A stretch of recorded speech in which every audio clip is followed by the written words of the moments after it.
Time slowed. Grace watched her daughter tumble from the horse, watched her small body hit the frozen ground, watched her head strike a rock with a sound that would haunt her for the rest of her life. The men who tried to kidnap her were already fleeing, and Grace was collapsing beside her unconscious child, blood seeping from the gash on her temple. This wasn't supposed to happen. They were supposed to be safe here. But 3 days before the trial that would decide Rose's fate, everything had fallen apart. This is how it began. 6 months earlier, when Grace Sullivan had nothing left to lose, Grace Sullivan's knees hit the frozen mud of Silver Ridge, Wyoming. Her 3 children collapsed beside her, Matthew clutching Samuel Rose's small body, shaking so hard her teeth rattled. The man towering above them hadn't moved. Caleb Brennan, the rancher who'd sent away every woman in 3 counties without a second glance. Grace looked up at him through cracked lips, desperation coating every word. "Please, I'll work for nothing. Just don't let my children die in this cold." His eyes gray as the winter sky gave her nothing. His answer would save them or end them. December 23rd, 1888, 4:47 in the afternoon. The temperature had dropped to 6 degrees below zero. Grace knew this because the stagecoach driver had announced it with grim satisfaction when he'd ordered them off his coach at the end of the line. Silver Ridge, last stop. Figure it out from here. She'd figured nothing out. Only that her son Samuel's lips were turning blue. Only that Rose had stopped crying an hour ago, which was worse than the crying. Only that Matthew, 10 years old and trying so hard to be the man his dead father had told him to be, was failing. His hands shook as he held his brother. His eyes had gone glassy with the kind of fear that comes right before giving up. Grace had walked through 3 weeks of hell to get here. 14 days on that stagecoach from Missouri, watching her children fade like candles running out of wick. The last $3 she owned had bought those tickets. The last of everything had gone into this desperate gamble. Montana needs people. Wyoming has work. Maybe there's a chance. Maybe was all she had left.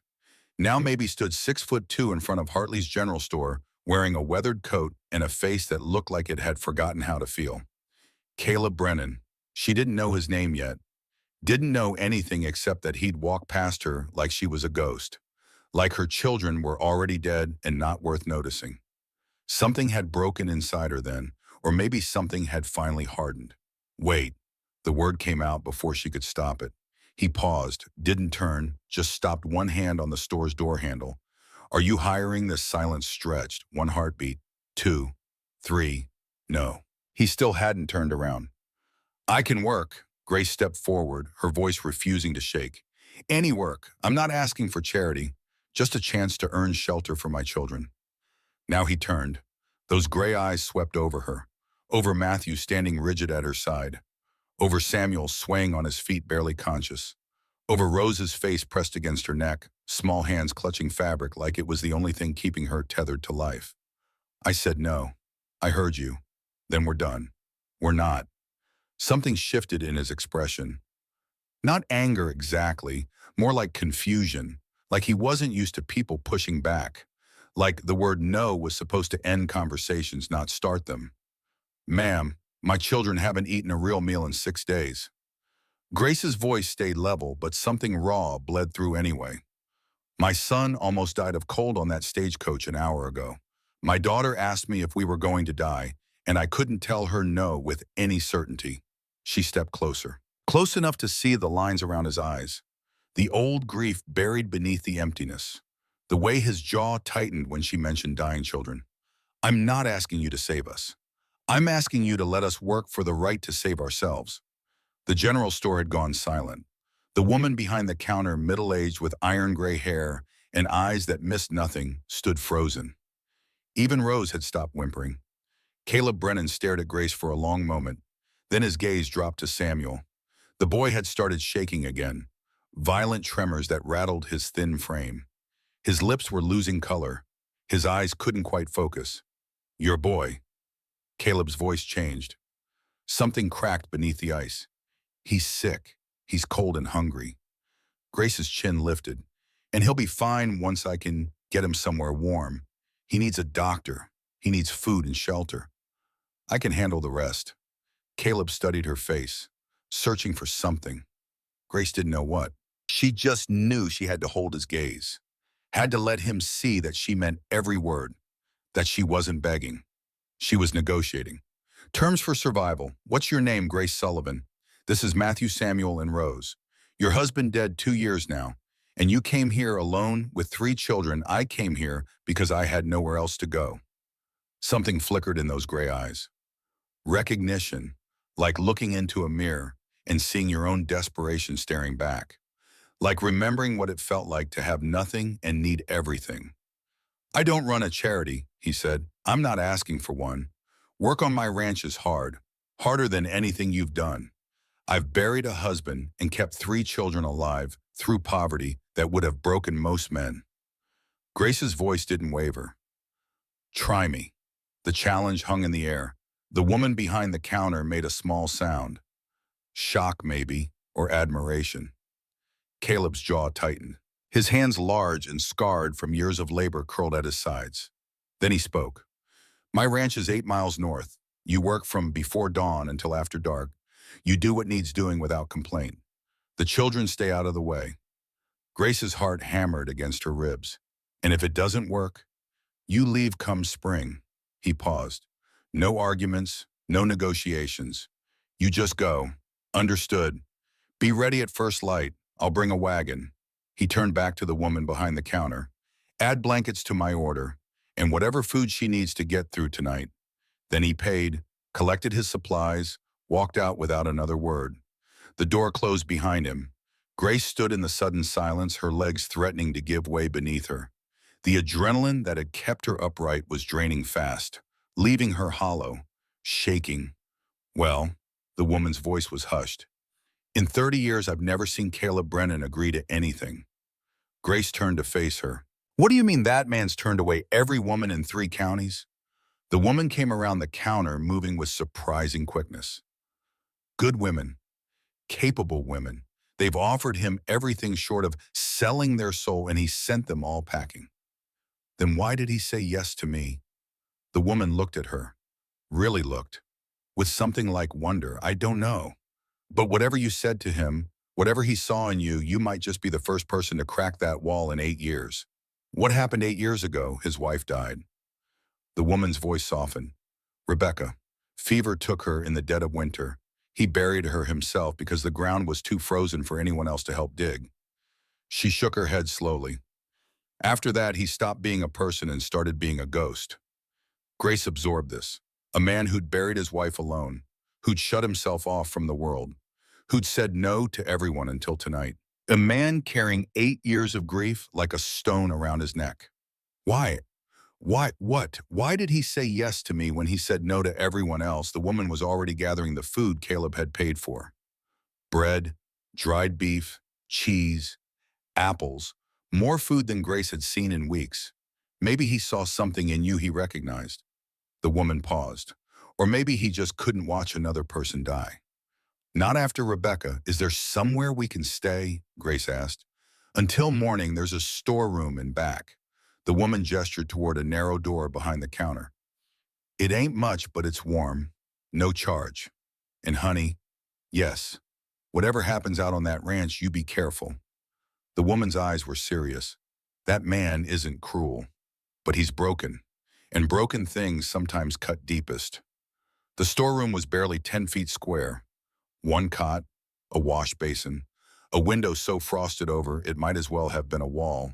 But it was warm. After 3 weeks of frozen stagecoach seats and sleeping in stations where the wind cut through every crack, warm felt like heaven.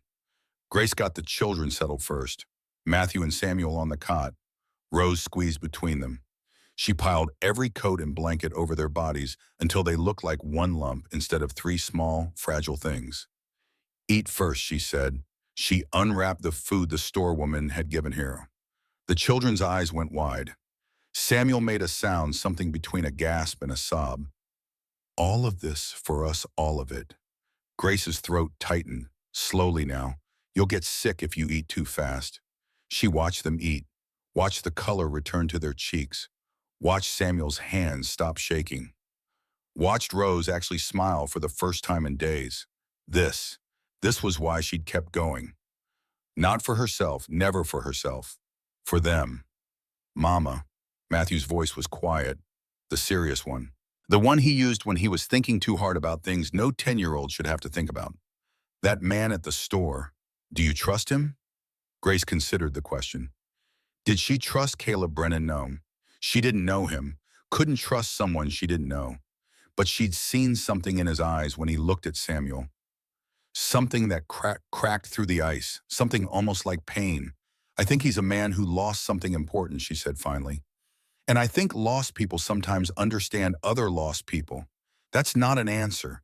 It's the best one I have. Matthew chewed on this, then nodded slowly. I'll watch him. Make sure he doesn't hurt you or the others. Matthew, I'm the man now, Mama. His voice held no self-pity, just fact. Papa said so before he died. He said to take care of you. Grace's throat tightened. Patrick, her husband, dead 2 years now, buried in a grave she'd never see again. He'd been a good man, not always a smart one. The debts he'd left proved that, but good, kind. He'd loved his children with everything he had, and he'd put a burden on Matthew that no 10-year-old should carry. Your father would be proud of you, Grace said softly, but you don't have to be the man yet. You can just be born a little while longer. No, I can't. Matthew's voice held no bitterness. But that's okay, Mama. I don't mind. He did mind. She could see it in the shadows under his eyes, in the way his shoulders stayed tense even when he slept. Her brave, broken boy, the one who'd stood between her and the creditors with a fireplace poker when they came to take the house. The one who'd helped her pack their lives into 2 bags in the middle of the night. The one who'd held Samuel's hand through every mile of that miserable journey west. Sleep now, she said. Tomorrow's going to be hard. Tomorrow would be hard. Tomorrow might be impossible. But it was a tomorrow.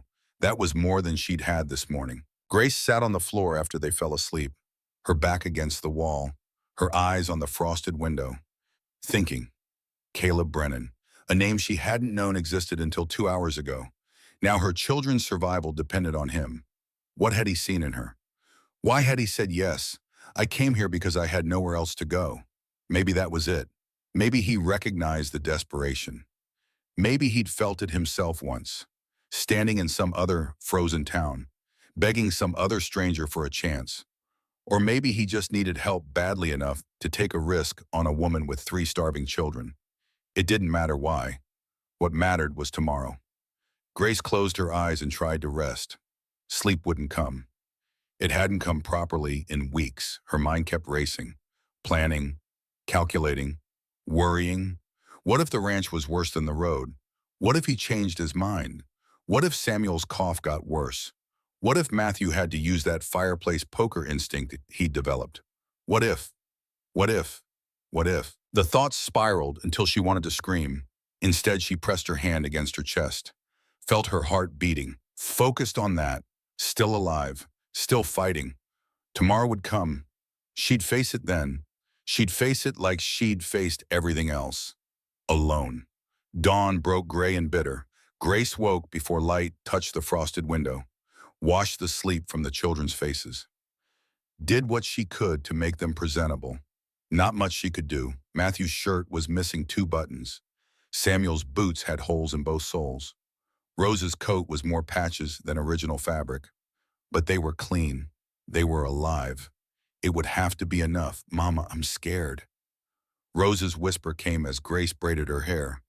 I know, baby. What if the man is mean? Then we'll leave. What if he hurts us? Grace turned Rose to face her, looked into those big blue eyes, Patrick's eyes, the only thing he'd left her besides debt and grief. No one is going to hurt you, not while I'm breathing. Do you understand? Rose nodded slowly. I need you to be brave today. Can you do that? Another nod. Good girl. Samuel sat on the edge of the cot, still looking pale, but better than yesterday. The food and warmth had done their work. His cough had settled during the night. I can help, he said suddenly. Help with what? Whatever you need. I'm small, but I'm strong. His chin lifted. Papa said so. I can carry things. And I'm good with animals. Remember the chickens? Back home, I always got the most eggs. Grace's heart cracked a little. Home. A word that meant nothing now. A place they'd never see again. The little house on the edge of the mining town, the ward where the children had played, the room she'd shared with Patrick. All of it gone, seized by creditors, sold to pay debts she hadn't known existed. I remember, she said softly, you were the best egg collector in all of Missouri. Samuel beamed, a real smile, the first one in weeks. Matthew stood by the door already wearing his coat, his face set in that too serious expression he wore like armor. Wagon's coming, he said. I can hear it. Grace took a breath, let it out slowly. All right, let's go. The wagon rolled to a stop in front of the general store just as the sun touched the eastern horizon. Two heavy draft horses, breath steaming in the cold. Caleb Brennan on the seat, reins loose in his hands, face unreadable beneath his hat. He didn't greet them, didn't smile, just waited. Get in the back, Grace told the children. Stay together for warmth. She helped them up, made sure they were settled among the supply crates and grain sacks. Then she climbed up beside Caleb on the seat. He glanced at her. Surprise flickered briefly across his face. Most people ride him back. I'm not most people. Grace settled herself on the hard wooden seat. And I want to see where we're going. For a moment, something that might have been respect crossed his features. Then it was gone, buried beneath that wall of careful nothing. He clicked his tongue. The horses moved. They rode in silence. The town fell away within minutes. Open land stretched in every direction. Rolling hills blanketed in snow. Stands of pine trees, huddled against the cold. Mountains rising in the distance like sleeping giants. Beautiful in a harsh, unforgiving way. The kind of beauty that could kill you if you weren't careful. 8 miles, you said. Grace kept her eyes forward. That's far from town. Far enough, on purpose. Yes. Why, he didn't answer. They rode on. The horses' hooves crunched through the frozen ground. Wind cut across the open plains, finding every gap in Grace's coat. She didn't complain, didn't shiver. She'd spent too long being cold to notice it anymore. Your boy, Caleb's voice broke the silence so suddenly Grace flinched. The sick one. How long has he been coughing? A week, maybe more. You have medicine? No. His jaw tightened. I have some at the ranch. Old stuff, but it works. Grace turned to look at him. His profile was hard, rigid, but there was something else there too, something beneath the stone. Why do you care? The question came out sharper than she'd intended. He didn't answer immediately, just kept his eyes on the road ahead, hands steady on the reins. I don't care, his voice was flat, but sick people can't work. And you promised to work. It was a lie. Grace could hear it in the way his voice tightened, see it in the way his grip shifted on the leather. He cared, for whatever reason. She didn't push, just filed the information away. Caleb Brennan, who'd buried his wife alone 8 years ago, who'd said no to every woman since, who claimed not to care but kept medicine for sick children. The ranch appeared gradually. First the fence line, split rail stretching farther than Grace could see. Then cattle, huddled in groups against the cold, their breath making clouds in the still air. Then buildings, a barn, larger than she'd expected, weathered but solid, the kind of building that had seen decades of storms and stood through them all. A chicken coop, a woodshed stacked high with split logs, a small stable attached to the main barn, and finally the house. Grace stared. It was small, single-story, log construction with a porch wrapping around the front. Smoke curled from the chimney, promising warmth inside. Everything about it was functional, practical, built to last rather than impress. But it was more than that. It was a home. Or it had been once, for grief had turned it into something else. This is it. Caleb pulled the wagon to a stop. Get the children inside. I'll see to the horses. He climbed down and walked toward the barn without looking back. Grace sat for a moment, staring at the house.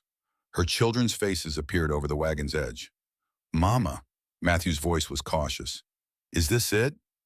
This is it. It's small, it's warm. Rose peeked out, her eyes wide. It looks nice. Nicer than the stagecoach, Samuel said. Grace climbed down, helped them out of the wagon. Come on, let's see our new home.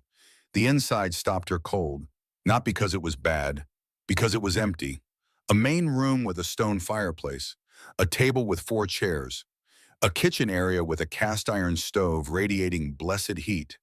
Two doors leading to other rooms. A rifle mounted above the fireplace. A clock on the mantel. And nothing else. No decorations, no photographs, no signs that anyone actually lived here except the basics of survival, except the books. Grace noticed them immediately. A shelf beside the fireplace, filled with more volumes than she'd seen since leaving Missouri. History, poetry, novels. A Bible with worn edges. Someone had read these books. Many times. There's books. Samuel's voice held wonder. Mama, look at all the books. I see them, baby. Can I read one? We'll ask first. The front door opened. Caleb stepped inside, stomping snow from his boots. Your room's through there. He gestured to one of the doors. Mine's the other one. Don't go in it. Grace nodded. Understood. Kitchen stocked. You can make breakfast while I show your boy the barn. Which boy? Caleb's gaze went to Matthew. Something passed between them. Assessment, maybe. Sizing each other up. Man to almost man. The older one, if he's willing to learn. Matthew straightened. His shoulders went back. That too serious expression hardened into something like determination. I'm willing. Then come on. Caleb headed back toward the door. Work doesn't wait. They left together. The silent rancher and the boy trying too hard to be a man. Grace watched them go. Then she turned to face the kitchen and got to work. The stove was temperamental. Grace learned this the hard way. Her first batch of biscuits came out black on the bottom, barely cooked on top. The damper stuck. The heat ran uneven. The whole thing seemed to have a personality of its own. But she adjusted. She always adjusted. By the time footsteps approached from outside, she had coffee made, bacon fried, eggs scrambled, and biscuits that were actually edible. The smell filled the small house, warm, inviting, the smell of home. The door opened. Caleb and Matthew came in together, both red-cheeked from cold. But Matthew looked different. His eyes were brighter. His shoulders weren't quite so hunched. And when he looked at Grace, there was something new in his face. Hope. He showed me the horses. Matthew's words tumbled out faster than she'd heard him speak in months. They're huge, Mama, and the barn has a loft, and there are chickens, and he said I can help feed them tomorrow. And breathe, Matthew. He stopped, flushed, but the light didn't leave his eyes. Grace looked at Caleb. He stood by the door, hanging up his coat, acting like he hadn't just given her son the first real joy he'd felt in 2 years. Thank you, she said quietly. He didn't acknowledge it, just moved to the table and sat down. Smells good. It's simple, but filling. She served the food, watched her children eat, really eat, for the first time in weeks. Samuel had seconds. Rose cleaned her plate. Even Matthew, who usually ate like a bird, asked for more bacon. Caleb ate in silence, but she noticed he watched the children. Watched their faces, something unreadable in his expression. When breakfast was done, he stood. There's mending in my room, clothes that need fixing. He paused. Take them to your room to work on. Grace nodded. After that, the house needs cleaning. Proper cleaning. It hasn't been done in a while. 8 years, Grace thought. 8 years since his wife died. 8 years of living alone in this house full of ghosts. I'll take care of it, she said. He nodded once. Sharp. Then turned to Matthew. You ready for more work? Matthew jumped up so fast he nearly knocked over his chair. Yes, sir. Something flickered across Caleb's face. Pain, maybe. Or memory. Don't call me sir. Caleb's fine. Then they were gone again. Out into the cold. Leaving Grace with Samuel and Rose, and a house that needed 8 years of grief scrubbed away. She got to work. The days fell into rhythms. Grace learned the house like she'd learned everything else in her life, through work and observation and sheer stubborn refusal to fail. The stove needed the damper adjusted every hour. The floors creaked in 3 specific places. The kitchen pump stuck if you didn't prime it just right. The windows leaked cold air that no amount of rags could completely stop. She learned Caleb Brennan, too. Learned that he woke before dawn and started the fire before anyone else stirred. Learned that he took his coffee, black and strong, no sugar. Learned that he answered questions with as few words as possible and sometimes didn't answer at all. Learned that he watched her children when he thought no one was looking. Not with suspicion, not with resentment, with something almost like hunger. like a starving man watching others eat. Matthew followed him everywhere. The boy who'd been so closed off, so careful, started opening like a flower towards sun. He asked questions constantly about the horses, about the cattle, about how things worked and why. And Caleb answered every single time. Patient, thorough, teaching without condescension. He's good with him, Grace said it aloud one afternoon, watching through the window as Caleb showed Matthew how to mend a fence, who Rose looked up from the dough she was helping knead. Mr. Brennan, with your brother. Rose considered this with the gravity only a 4-year-old could muster. He's nice. Quiet nice, not loud nice like Papa was. Grace's throat tightened. That's a good way to put it, baby.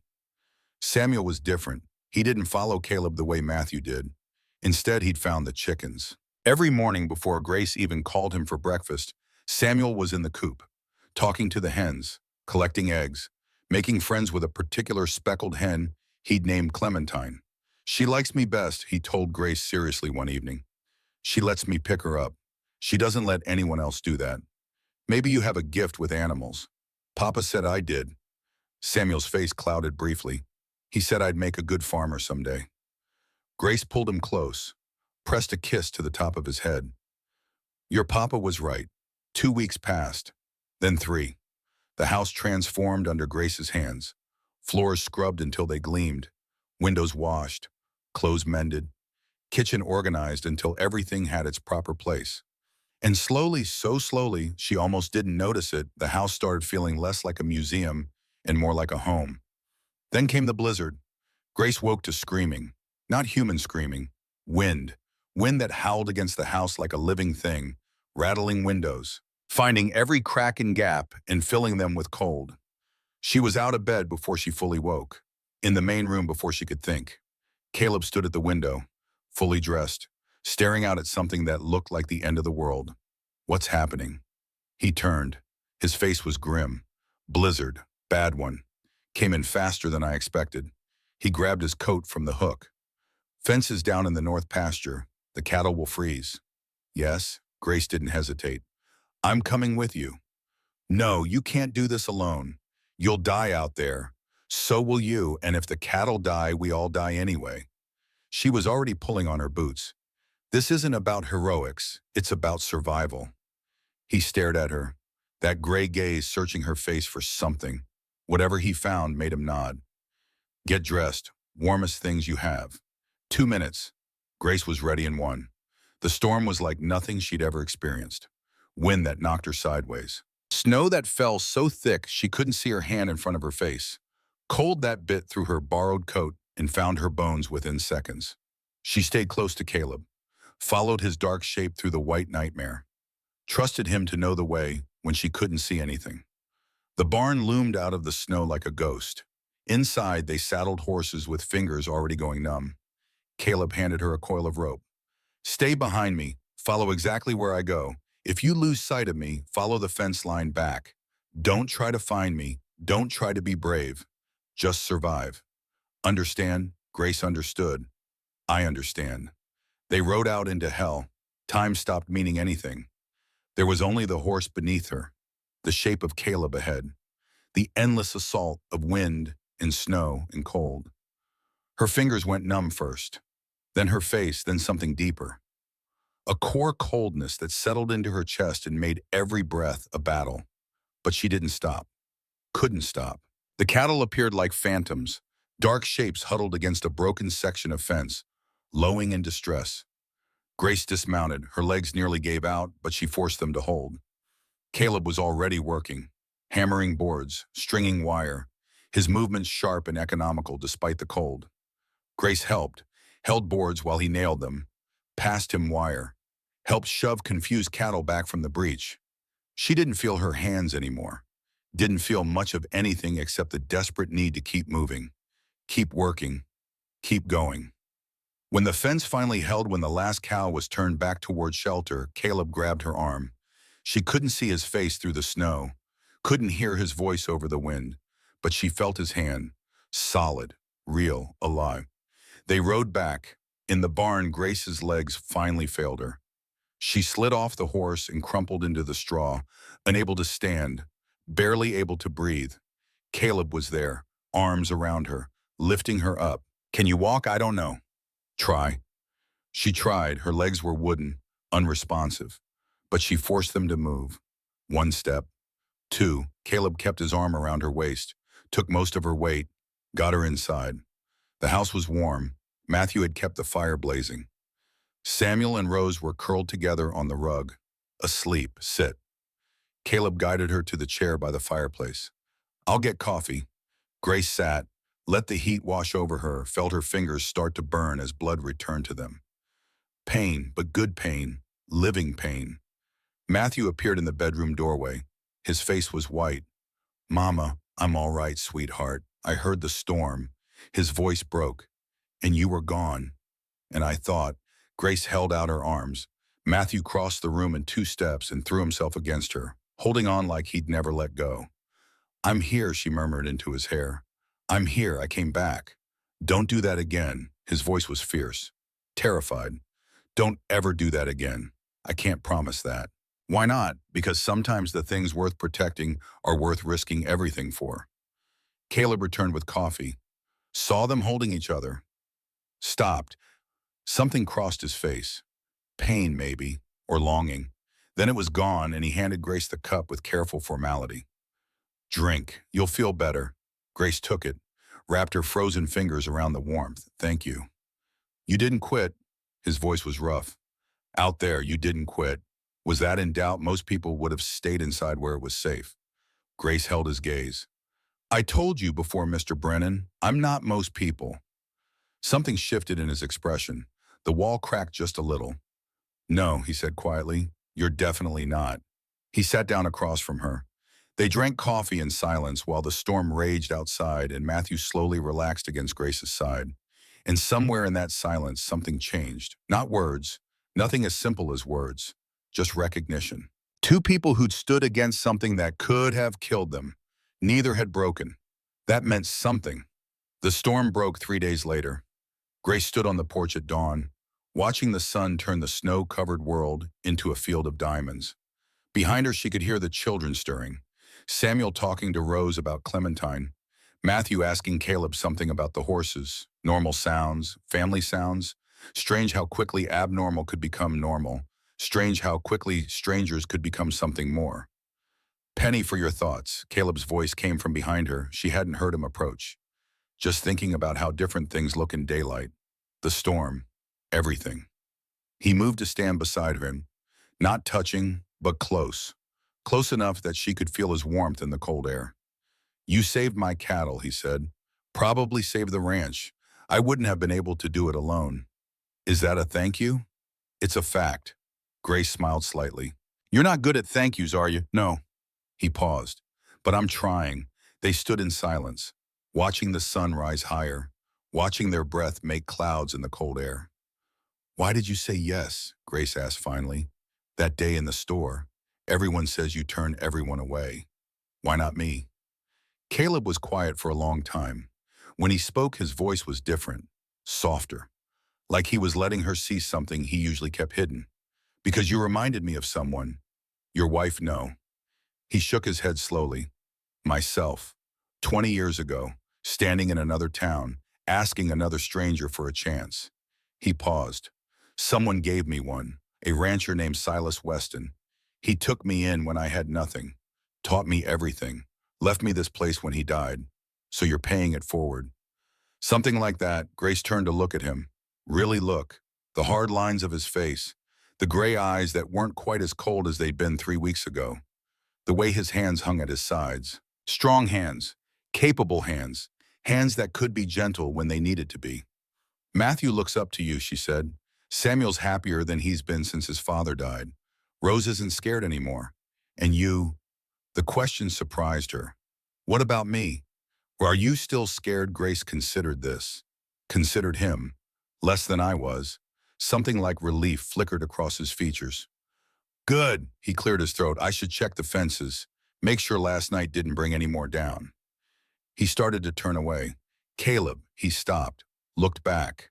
Grace held his gaze. Thank you for giving us a chance. For a moment, he just looked at her.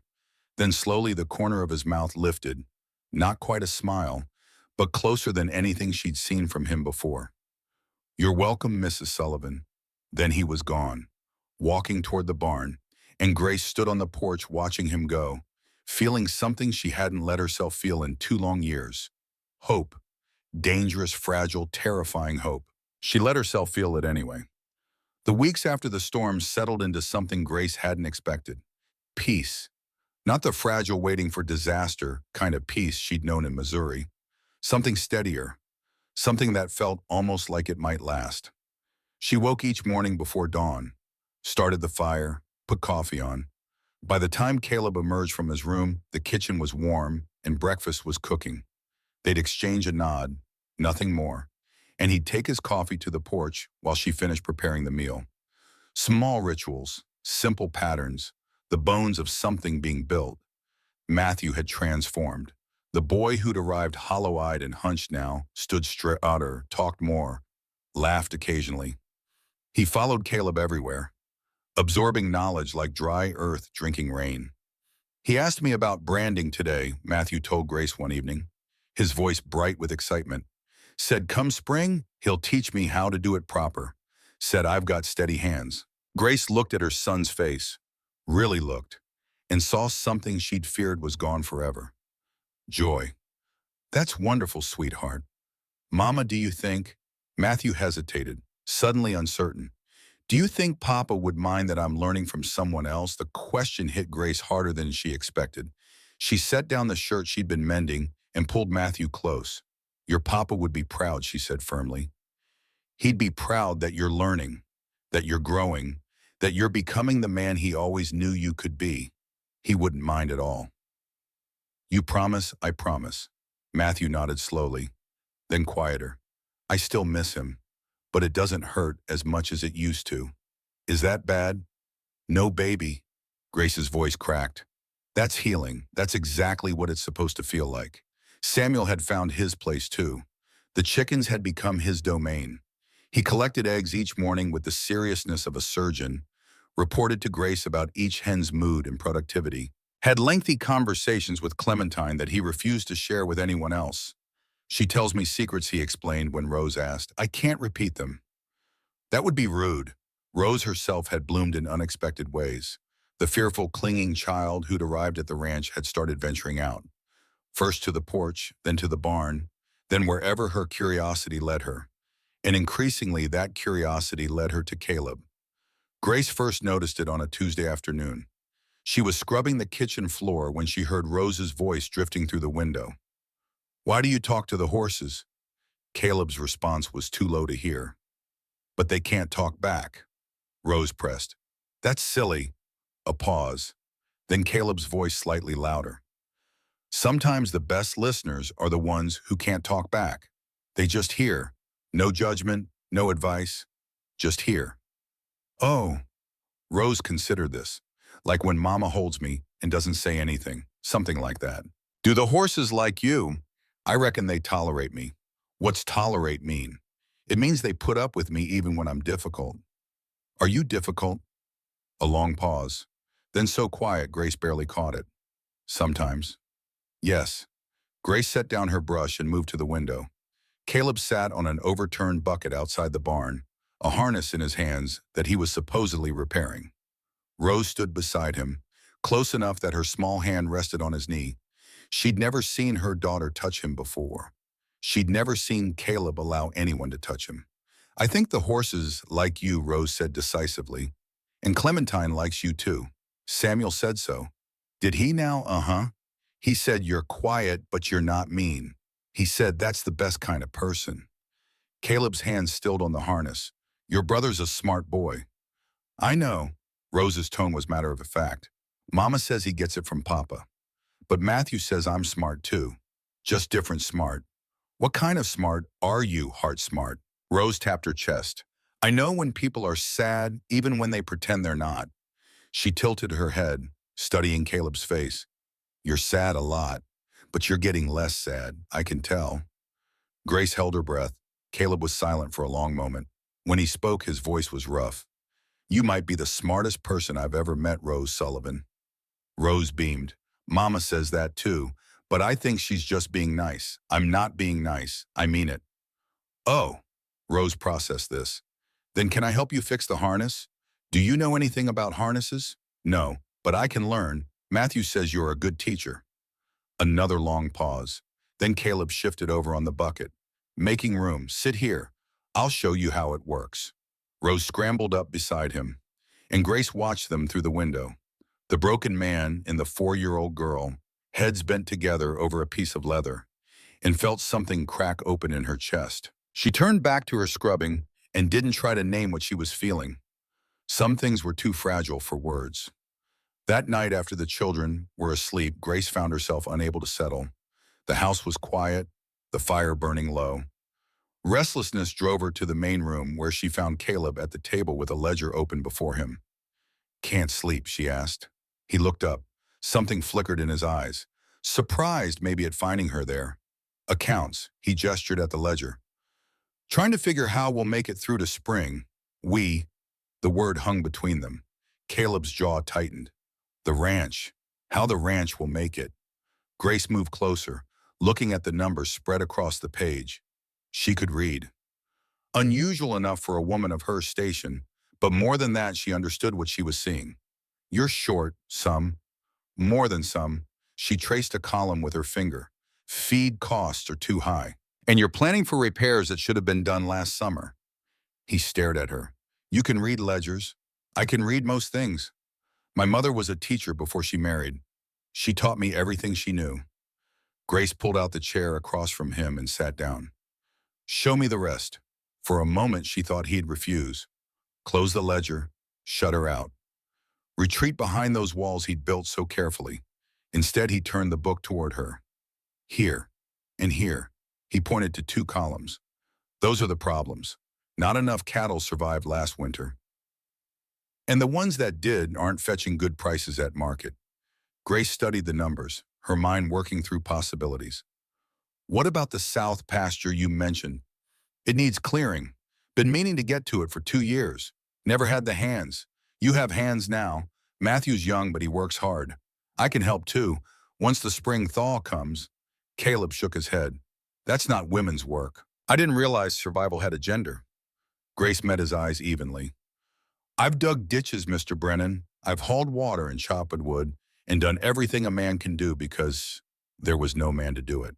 If clearing a pasture is what keeps this ranch alive, then I'll clear it. He stared at her for a long moment. You're serious. I'm always serious about keeping my children fed. Something shifted in his expression. The wall cracked a little wider. Caleb, he said quietly. What? You keep calling me Mr. Brennan. My name's Caleb. You should use it. Grace felt heat rise to her cheeks. She wasn't sure why. All right, Caleb. His name felt strange in her mouth, intimate in a way she hadn't expected. He held her gaze for a beat too long, then looked away. Back at the ledger. The south pasture, he said, his voice gruffer than before. We'll start on it when the ground thaws. Together. Together, Grace agreed. They sat in silence after that. But it wasn't the awkward silence of strangers. It was something else, something warmer. Grace didn't let herself examine it too closely. Not yet. Then came the letter. Grace was making bread when she heard horses approach. She wiped her hands and went to the door, expecting to see one of the neighboring ranchers maybe, or the minister. Instead, she saw a courier, in a crisp uniform, holding an envelope like it might explode. Mrs. Grace Sullivan, that's me, legal correspondence from the territory of Wyoming. He handed her the envelope. You've been served. Then he was gone, riding back toward town before Grace could ask questions. Her hands shook as she opened the envelope. The words swam before her eyes, but she caught enough. Petition for custody, minor children. Unfit environment, Ashford family claims. Grace, Caleb's voice came from behind her. What is it? She handed him the letter, unable to speak. He read it. His face went pale, then red, then settled into something cold and hard. They're claiming Rose isn't yours. What they're saying, she's not Patrick's biological daughter. That he adopted her from some other woman before you were married. And that makes her an Ashford by blood. Grace's legs gave out for the second time in a month. This time there was no one to catch her. She hit the floor hard. The letter crumpled in her fist, her mind refusing to process what she'd read. Not Patrick's biological daughter. Rose. Her Rose. The child she'd raised from infancy. Nursed through fevers. Held through nightmares. Loved with every fiber of her being. Not hers by blood. Grace. Caleb knelt beside her, his hands on her shoulders. Grace, look at me. She couldn't. If she looked at him, she'd fall apart completely.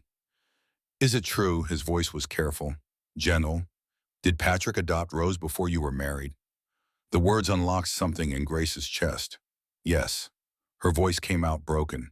He told me when we were courting. Said there'd been a woman before me. A brief thing, a mistake.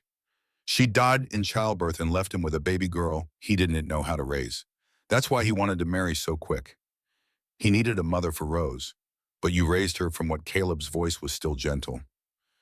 2 years old to 18 months. Grace finally looked up. She was 18 months old when I married Patrick. She called me Mama before she could say any other word.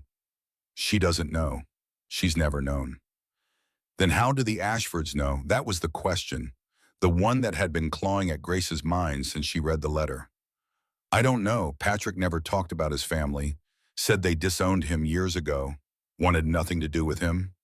She pressed her palms against her eyes. Maybe they had records. Maybe someone in Missouri talked. Maybe. It doesn't matter how they know. Caleb's voice hardened. What matters is what we do about it. What can we do if Rose isn't mine by blood? If she's not Patrick's by blood, then she's yours. His hands tightened on her shoulders. She's yours in every way that matters. You're her mother. You've been her mother for 4 years. No piece of paper changes that. The law might see it differently. Then we fight the law. Grace looked at her husband, still so strange to think, and saw something in his eyes she hadn't expected. Rage. Not the cold, controlled anger she'd seen before. This was something hotter. Something dangerous. Caleb, they're not taking her. His voice was low, fierce. They're not taking any of them. I don't care what lies they've dug up or what lawyers they've bought. Those children are ours, our family. And I will burn this territory to the ground before I let anyone tear that apart. For a moment, Grace couldn't breathe. No one had ever fought for her before. Not like this. Patrick had loved her, but he'd been soft. A dreamer, not a fighter. When trouble came, he'd run. It was how they had ended up in Missouri in the first place. But Caleb wasn't running. Caleb was digging in. We need a lawyer, Grace said, finding her voice. Someone who knows territorial law. I know a man in Cheyenne. Caleb stood, pulling her up with him. He helped me with the ranch deed after Silas died. He's good. Honest. He paused. I'll ride out tomorrow. You stay here with the children. I should come. No, his tone left no room for argument. The Ashfords are watching, waiting for us to make a mistake. If we both leave, they could claim the children were abandoned. You need to stay. Protect them. He was right. Grace hated that he was right. What do I tell them? Rose is going to ask why you're gone. Tell her I'm handling business in town. Nothing more. She doesn't need to carry this weight. And Caleb hesitated. Matthew should know, he said finally. He's old enough. And if something happens, if the Ashfords come, while I'm gone, he needs to understand the stakes. Grace nodded slowly. Her eldest, her boy who was trying so hard to be a man. Another burden she never wanted to put on his shoulders. But he'd carry it anyway. He always did. Caleb left before dawn. Grace stood on the porch and watched him ride away, her shawl pulled tight against the cold, her heart heavy with fear she couldn't show. Mama. Matthew's voice came from behind her. He'd been awake when she told him, had listened to the whole story with that too serious expression that made him look 30 instead of 10. He's gone. She didn't turn around. It's just us now until he gets back. I won't let them take Rose. Matthew moved to stand beside her. I mean it. I don't care what some paper says. She's my sister. She's always been my sister. Blood doesn't make family. The words hit Grace like a physical blow. Blood doesn't make family. How many times had she thought those exact words? How many times had she told herself That loving Rose was enough, that raising her was enough, that it didn't matter who had given birth to her, but the law didn't care about love. The law cared about blood and papers, and who had the money to buy justice. I know, sweetheart. She finally turned to face her son. I know. But knowing it and proving it in court are two different things. Then we prove it. Matthew's jaw set with determination. We show them who Rose really belongs to. We fight. We will. Grace pulled him close. I promise. The days without Caleb were the longest of Grace's life. She went through the motions. Cooking, cleaning, managing the ranch with Matthew's help. But her mind was elsewhere, calculating, worrying, planning for scenarios she prayed would never come. Rose knew something was wrong. She'd always been perceptive, her heart smart as she called it, and Grace's attempts at normalcy weren't fooling anyone. Mama, are you sad? The question came on the third night while Grace was braiding Rose's hair before bed. A little baby. But it's nothing for you to worry about. Is it because of the people, the ones who came before Grace's hand stilled? What do you remember about them? The lady had mean eyes. Rose's voice was matter of fact. She looked at me like I was something she wanted to buy at the store. I didn't like it. No, I didn't like it either. Are they going to come back? Grace turned to Rose to face her, looked into those blue eyes, Patrick's eyes, or so she'd always thought, though now she wondered whose eyes they really were. It didn't matter. They were Rose's eyes. That was enough. They might come back, Grace said carefully. But whatever happens, I need you to know something. Can you listen? Rose nodded solemnly. You are my daughter. Do you understand? No matter what anyone says, no matter what papers they wave around, you are mine. I chose you. I raised you. I love you more than anything in this world. And nothing is ever going to change that. Why would someone say different? The innocent question broke Grace's heart, because some people think family is only about blood, about who gave birth to who. But you and I know better, don't we? We know that family is about love, about showing up every day, about choosing each other, like you and Caleb. Yes, baby, exactly like me and Caleb. Rose was quiet for a moment, processing. Mama, did you give birth to me? The question Grace had dreaded for 4 years, the one she'd rehearsed answers to 1,000 times, hoping she'd never have to use them. No, sweetheart. I didn't. Your birth mama died when you were very small. But your Papa Patrick, he loved you so much that he found me to be your new mama. And I loved you from the very first moment I held you. Rose's face was unreadable. So I had two mamas. Yes, two mamas who both loved you very much. But you're my real mama. The one who stayed, yes, Grace's voice cracked. I'm the one who stayed. Rose threw her arms around Grace's neck. I don't care about the other mama, she whispered fiercely. You're mine. I'm not going anywhere. Grace held her daughter and let herself cry, just for a moment, just until she had to be strong again. Caleb returned on the 5th day. Grace heard the horse before she saw it, and she was running before her mind caught up with her legs. He'd barely dismounted before she was in his arms, holding on like he might disappear if she let go. It's all right, his voice was rough with exhaustion. I'm back. It's all right. What did the lawyer say? Caleb pulled back, his hands on her shoulders, his face grim. Let's go inside. The children shouldn't hear this. Grace's stomach dropped. They sent Matthew to the barn with Samuel and Rose. Some invented tasks to keep them busy, and sat at the kitchen table with coffee neither of them touched. The lawyer's name is Edward King, Caleb began. He's one of the best in the territory. Fought cases against railroad barons and won. If anyone can help us, it's him. But the Ashfords have documentation. Birth records from Missouri. A letter from the woman who gave birth to Rose naming her family and expressing a wish that they raise the child if anything happened to her. That's impossible. Patrick said the mother had no family. That's why he took Rose in the first place. She lied. Caleb's voice was careful. Or Patrick lied.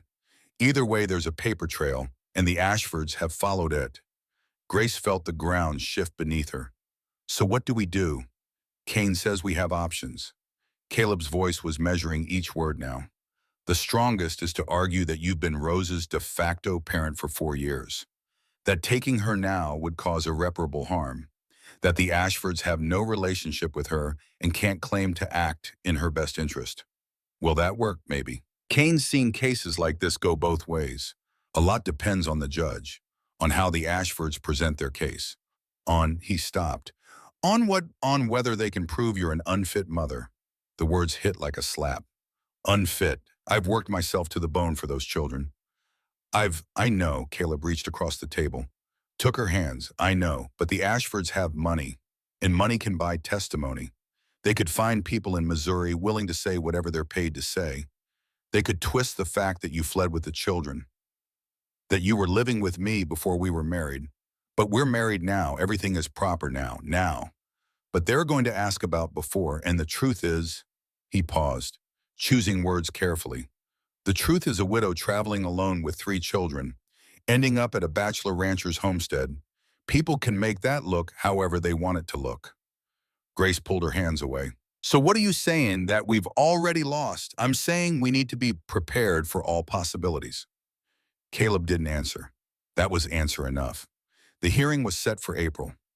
Grace spent the weeks between preparing, gathering documents, writing letters to anyone in Missouri who might testify to her character, rehearsing what she'd say to the judge. But mostly she spent them with Rose. Every moment felt precious now, every breakfast, every bedtime story, every casual mama thrown over a shoulder. Grace memorized them all, hoarding them like gold against the possibility of a future without them. Rose seemed to sense the change. She clung closer than usual, asked more questions, needed more reassurance. Mama, you'd never leave me, right? Never, baby, even if someone tried to make you. Even then, I'd fight for you until my last breath. Promise, promise.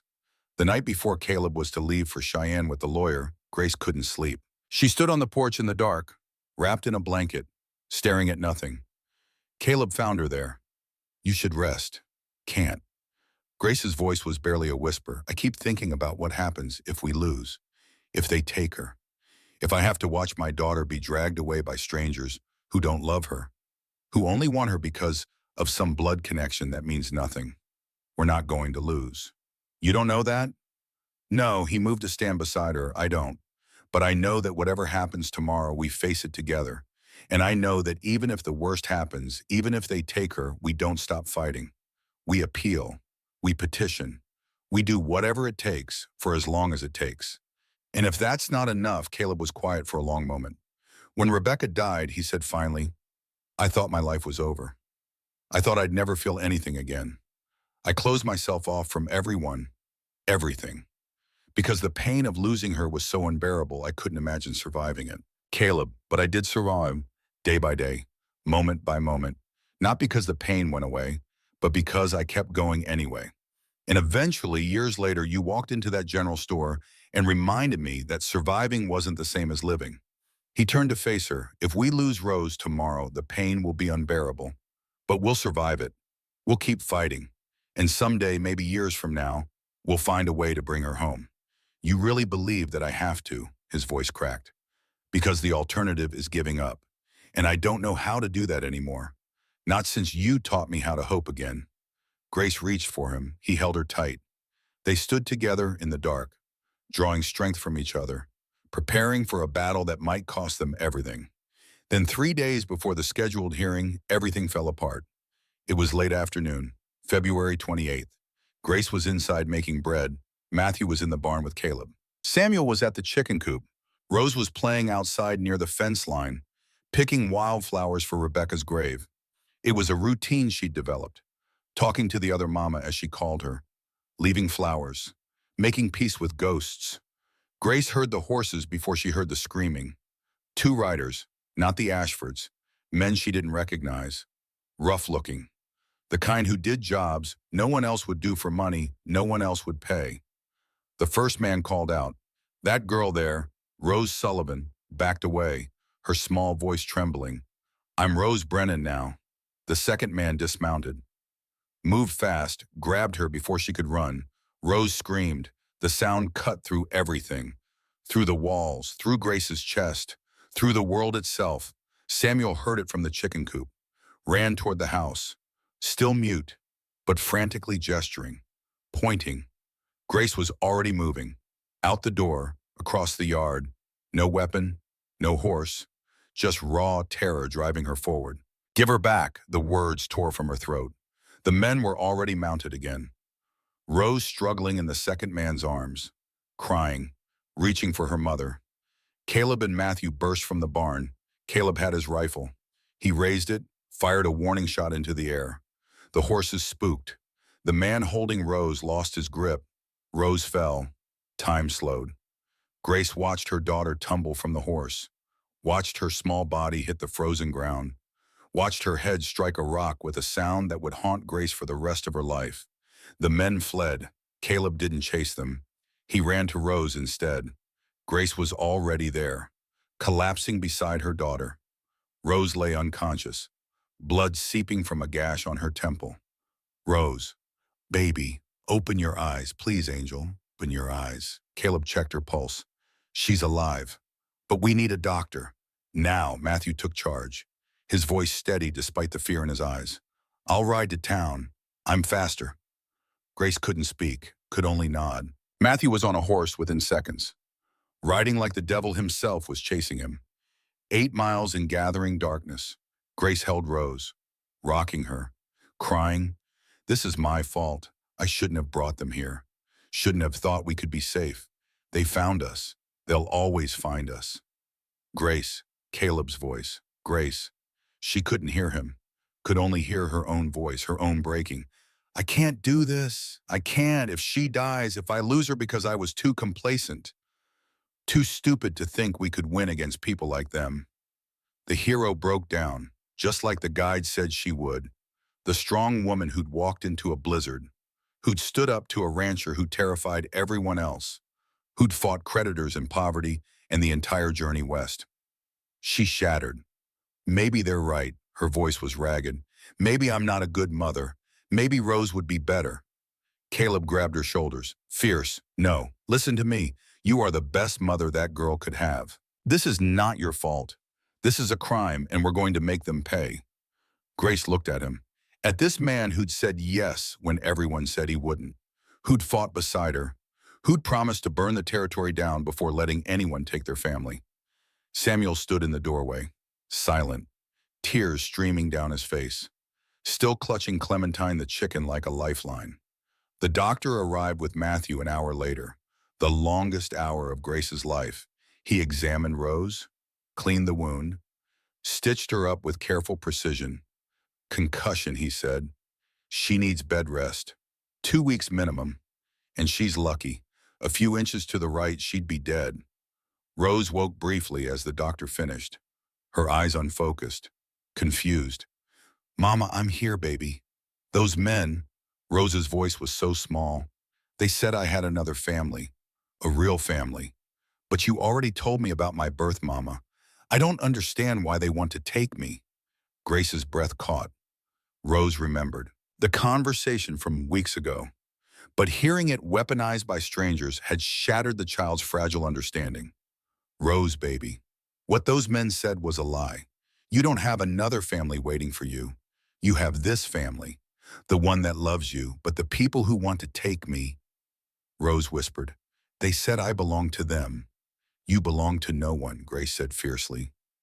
"You're not property. You're my daughter. By choice, by love. By every night I rocked you to sleep and every fever I stayed up through."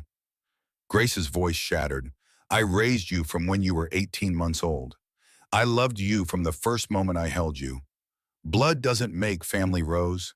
Love does." Rose was small, broken. "I don't want another family. I just want Mama." They clung to each other, sobbing. Matthew and Samuel watched from the doorway, the weight of it crushing all of them. Then Samuel made a decision. He walked over, climbed into the bed with Rose and Grace, and spoke. For the first time in 2 years, since the day he'd watched his father die in that mine collapse. "Family." Grace gasped. Caleb's breath caught. Samuel's voice was rusty from disuse, but clear. "We are family." Matthew joined them, wrapping his arms around all of them. And Caleb stood watching, tears streaming down his face. This family he'd never meant to have. This family that had walked into his life and cracked him open and taught him how to feel again. 3 days later, Caleb rode to Cheyenne, leaving Grace to hold the pieces together, to watch Rose heal, to prepare for a war they might not win. He met with Edward Kane, the lawyer who'd fought railroad barons, who knew every judge in the territory, who was their only hope. The Ashfords have made a mistake, Kane said. What the kidnapping? If we can prove they hired those men, that's a criminal offense. No court will grant custody to a party who attempted to abduct the child. How do we prove it? I have an investigator. Give me 2 weeks. On the way back, Caleb stopped at the cemetery where Rebecca was buried. He stood at her grave, talking to her the way he had for 8 years. Except this time, it was different. Becky, I'm about to do something I said I'd never do. I'm about to love someone else. Actually, I already love her. I'm sorry it took so long. Sorry I shut down after you left. But you'd like Grace. You'd like the children. And I think you'd want me to be happy again. So I'm letting myself have that. Thank you for everything you gave me. I'll never forget you. But I can't live like a ghost anymore. The wind rustled the leaves. Caleb took it as a sign. Back at the ranch, Kane's investigator worked, and 2 weeks later found what they needed. The hired men, drunk in a saloon in Laramie, bragging about easy money. The investigator got them talking, got them arrested, and after 2 hours of interrogation by the sheriff, they broke. Ashford hired us, paid $50 each to take the girl, said his wife would handle the legal end.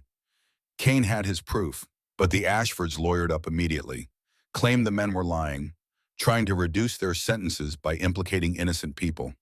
Money bought the best defense, and the trial date held, April 15th, 1889.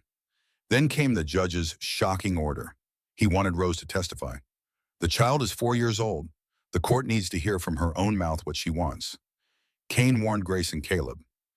If Rose says the wrong thing, shows fear of you, mentions wanting her real home or real family, we could lose everything. Grace's terror came flooding back. I can't let them put her up there. They'll scare her, confuse her. Caleb's voice was steady. So we prepare her. Tell her the truth. Trust her. The night before the trial, Grace told Rose everything. About the courtroom, about the judge, about how she'd have to answer questions. About how important it was to tell the truth. To say what was in her heart. Rose listened with that serious expression that made her look older than 4. The mean lady wants to take me. Yes, but I don't want to go. I know, baby. That's what you need to tell the judge. Okay, Rose paused. Mama, will you be there? I'll be right there. You'll be able to see me the whole time. Then I'm not scared. Grace held her daughter and prayed to every god she could name. April 15th dawned cold and clear. They left Samuel and Matthew at the hotel with Iris Hartley, the kind store owner who'd been the first to help them, who'd traveled all the way to Cheyenne to testify. The courtroom was packed. Word had spread. The desperate widow, the wealthy family, the little girl caught in the middle.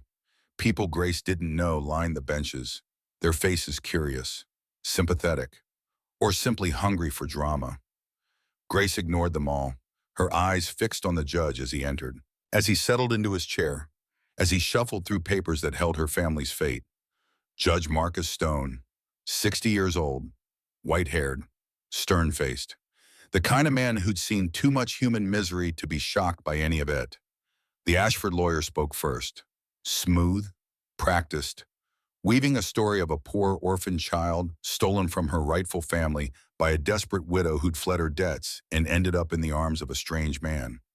Grace's hands shook with rage. Caleb's hand found hers under the table, held tight. Then it was Kane's turn.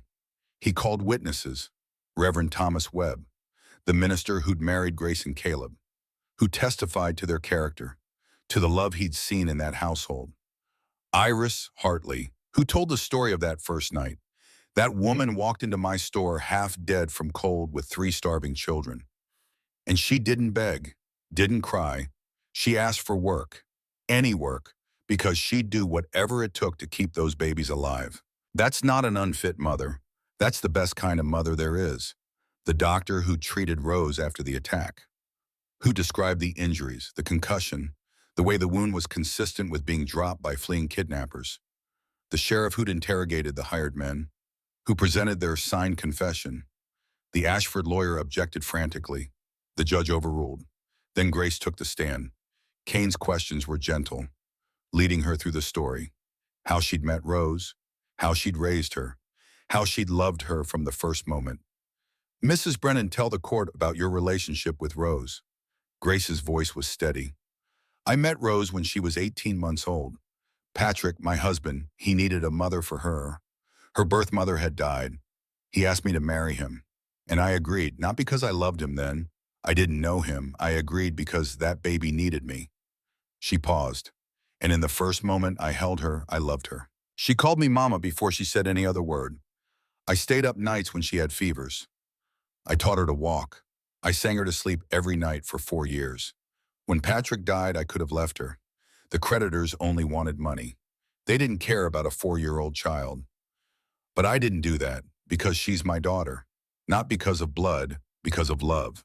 The Ashford lawyer cross-examined, tried to twist her words, tried to make her flight from Missouri look like kidnapping, tried to make her marriage to Caleb look improper.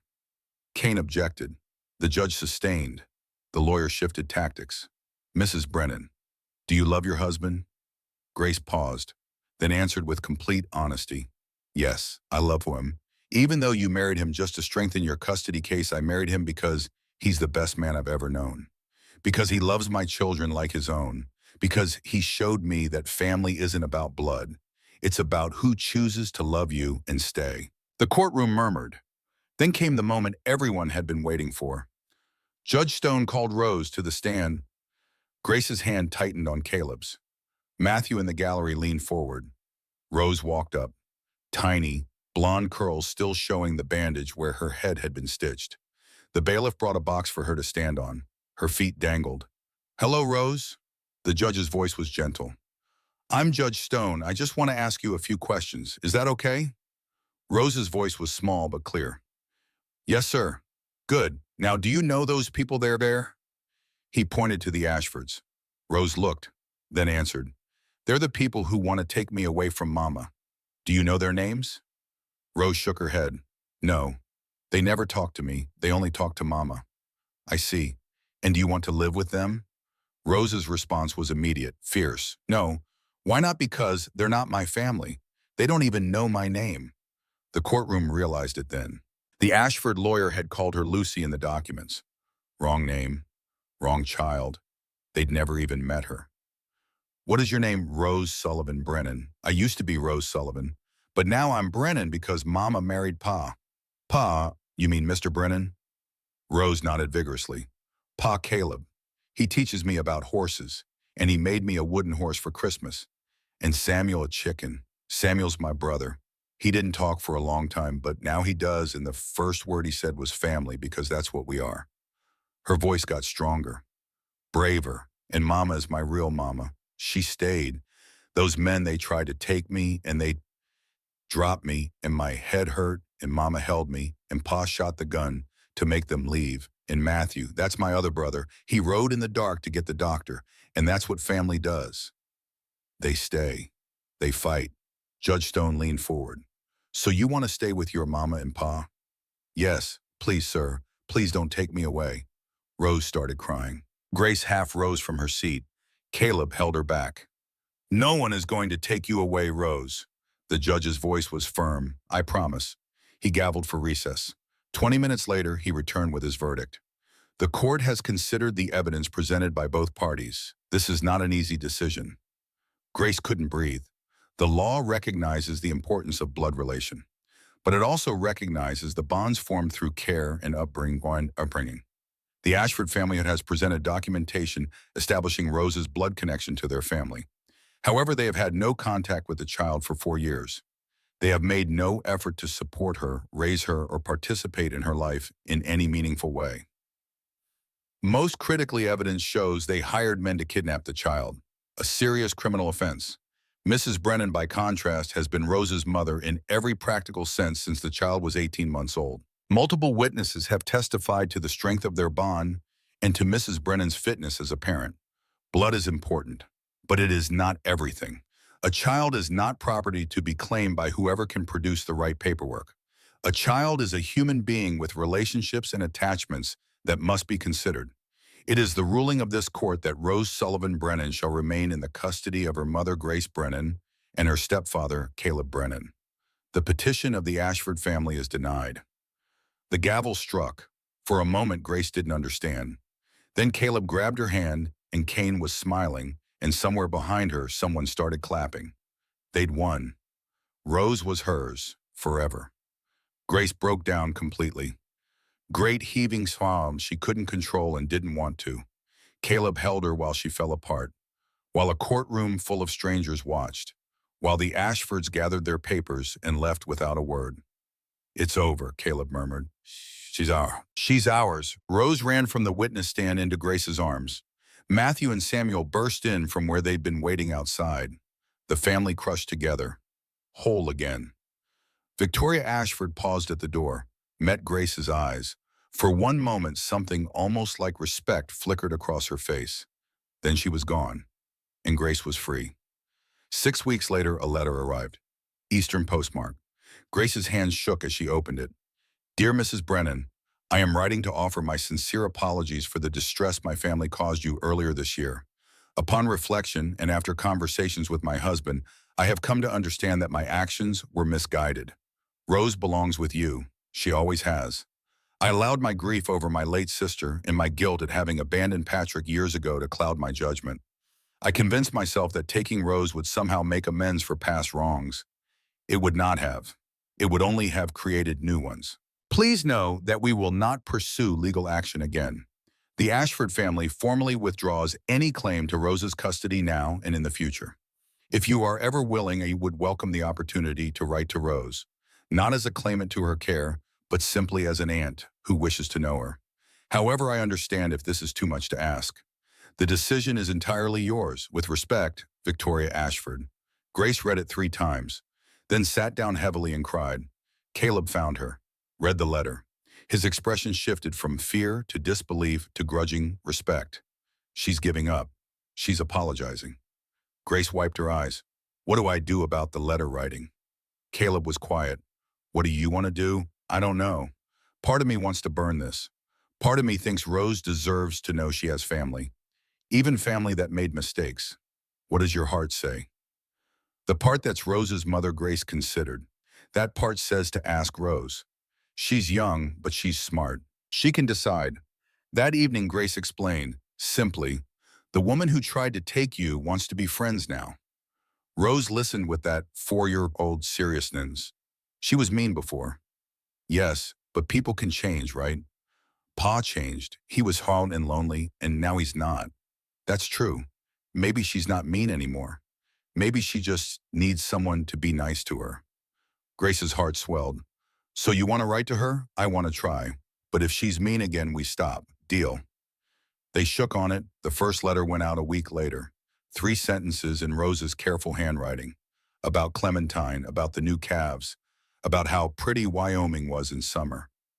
Victoria's response came 3 weeks later. Warm but careful, asking questions, making no demands.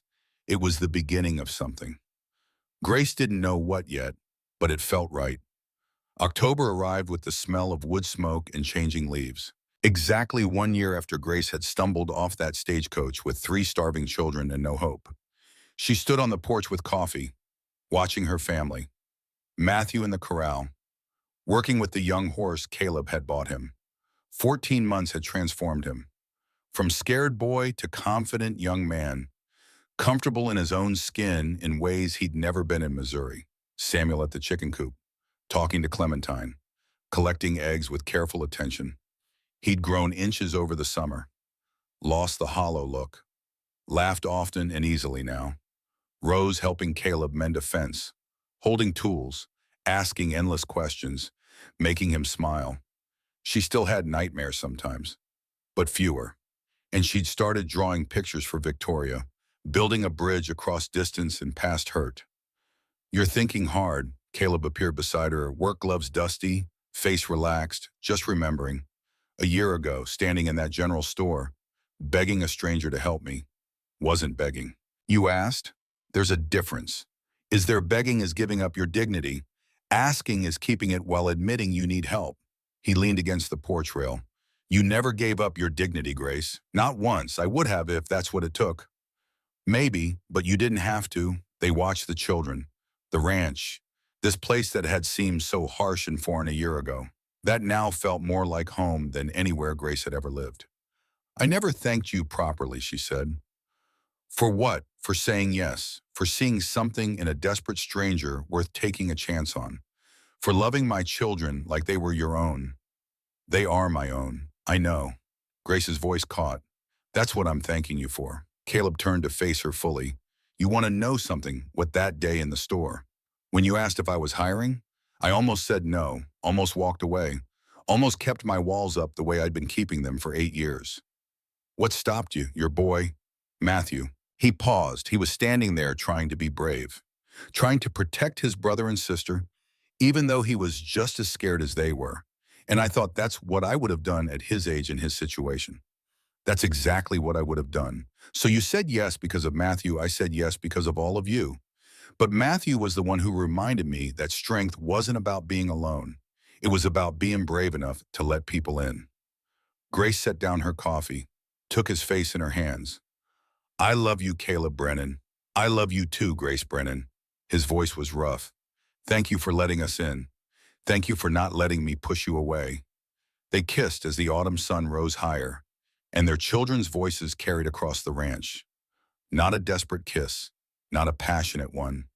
Something deeper, something steadier. The kiss of two people who'd found each other against all odds and built something worth keeping. Later that day, after chores were done and dinner was eaten, the family gathered around the fire. Matthew reading aloud from one of Caleb's history books. Samuel carving a small figure with his knife. Rose curled in Caleb's lap. Drowsy but fighting sleep. This, Grace thought, this is what I was searching for. Not just survival, not just shelter, home. She'd found it in the last place she'd expected, with a man who'd sworn never to love again, in a territory that demanded everything you had and only sometimes gave back. But it was hers now, theirs, and she'd fight for it until her last breath. Mama, Rose's sleepy voice broke through her thoughts. Yes, baby, I'm glad we came here. Me too. I'm glad you asked that man for help. Even though he was grumpy, Caleb snorted. Grumpy? You were grumpy. Rose's voice was matter of fact. But you're not anymore. Mama fixed you. Grace laughed. It came from somewhere deep, somewhere healed. Not everything, baby. But I try. That's what you always say. Rose yawned hugely. Can I sleep now? Yes, you can sleep. Caleb carried her to bed. Matthew and Samuel followed shortly after, worn out from the day's work. Grace sat alone by the fire for a few minutes, soaking in the silence. Not an empty silence anymore, a full one. The silence of a house that held love and warmth and all the things she'd thought she'd lost forever. When Caleb returned, he sat beside her, took her hand. What are you thinking about everything? Nothing. She squeezed his fingers, just grateful. For what? For you, for the children, for this life we have. She paused, for that frozen day when a desperate woman asked a grumpy rancher for a chance. Not grumpy, definitely grumpy. He smiled, a real smile, the kind that reached his eyes, the kind that had been rare a year ago and was common now. Fair enough. But you fixed me. We fixed each other. They sat together as the fire burned down and the stars appeared one by one outside the window. Not just surviving, living, loving, home. 1 year ago, Grace Sullivan had arrived in Silver Ridge with nothing but 3 children and a prayer. She'd asked a stranger for help, and he'd said yes. She'd built a life where there was none, found love where she'd stopped looking, created family from broken pieces in desperate hope. Now she was Grace Brennan, wife, mother, partner, home. And nothing, not weather, not distance, not time itself would ever take that away. She'd made sure of that.